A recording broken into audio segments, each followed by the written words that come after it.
একজন লোক চুপচাপ দেয়ার টপকে ভেতরে ঢুকে পড়ে, কিন্তু তখনই সিকিউরিটি গার্ড তার হাত ধরে ফেলে। তবুও সে থামে না, কারণ সে মানুষ নয়, সে একটি রোবট এবং তার ব্যাটারি মাত্র 8% বাকি আছে। তাকে যে কোনো ভাবে চার্জ হতে হবে।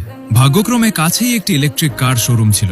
ভেতরে ঢুকেই তার চোখ পড়ে একটি ফুল চার্জ গাড়ির ওপর। সে দ্রুত সেদিকে দৌড়ায়, কিন্তু দরজায় পৌঁছানোর আগেই তার ব্যাটারি শেষ হয়ে যায় এবং সে মাটিতে পড়ে যায়। শোরুমের ম্যানেজার ভাবে সে হয়তো গাড়ি পরীক্ষা করছে। সে তার প্রশংসা করতে থাকে, কতটা প্রফেশনাল মানুষ।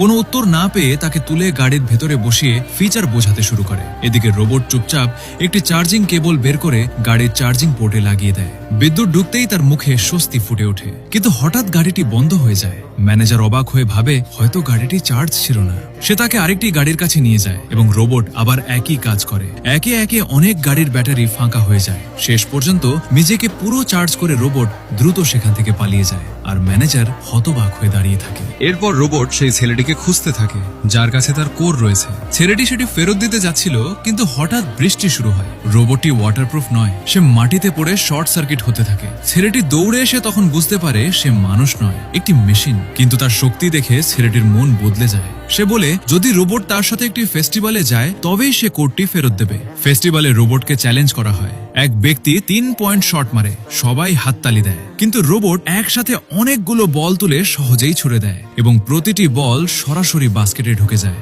বাচ্চারা আনন্দে চিৎকার করতে থাকে। এরপর প্রতিটি প্রতিযোগিতায় সে ছেলেটিকে সাহায্য করে তাকে তারকা বানিয়ে দেয়। কিন্তু এরপর আসে উড়ন্ত প্রতিযোগিতা।